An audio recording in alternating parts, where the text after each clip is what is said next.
You have sent a letter to me through the hand of a friend of yours, as you call him. And in your very next sentence, you warn me not to discuss with him all the matters that concern you, saying that even you yourself are not accustomed to do this. In other words, you have in the same letter affirmed and denied that he is your friend. Now, if you use this word of ours in the popular sense and called him friend, in the same way in which we speak of all candidates for election as honourable gentlemen, and as we greet all men whom we meet casually if their names slip us for the moment with the salutation of, "My dear sir," so be it. But if you consider any man a friend, whom you do not trust as you trust yourself, you are mightily mistaken, and you do not sufficiently understand what true friendship means. Indeed, I would have you discuss everything with a friend, but first of all discuss the man himself. When friendship is settled, you must trust. Before friendship is formed, you must pass judgment.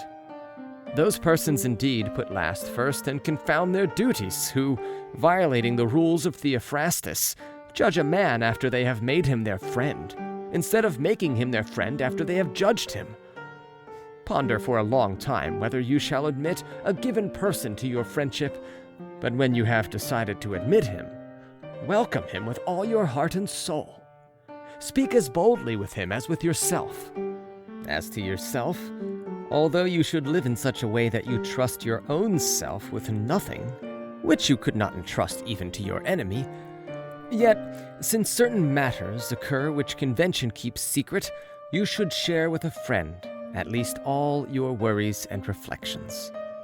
Regard him as loyal, and you will make him loyal. Some, for example, fearing to be deceived, have taught men to deceive. By their suspicions, they have given their friend the right to do wrong. Why need I keep back any words in the presence of my friend? Why should I not regard myself as alone when in his company? There is a class of men who communicate to anyone whom they meet matters which should be revealed to friends alone, and unload upon the chance listener whatever irks them.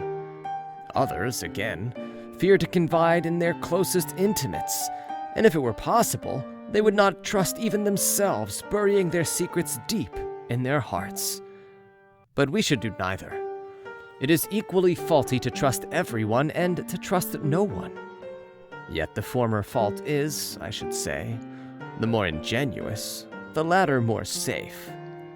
In like manner, you should rebuke these two kinds of men, both those who always lack repose and those who are always in repose. For love of bustle is not industry. It is only the restlessness of a hunted mind, and true repose does not consist in condemning all motion as merely vexation. That kind of repose is slackness and inertia. Therefore, you should note the following saying taken from my reading in Pomponius. Some men shrink into dark corners to such a degree that they see darkly by day. No, men should combine these tendencies, and he who reposes should act, and he who acts should take repose. Discuss the problem with nature. She will tell you that she has created both day and night. Farewell.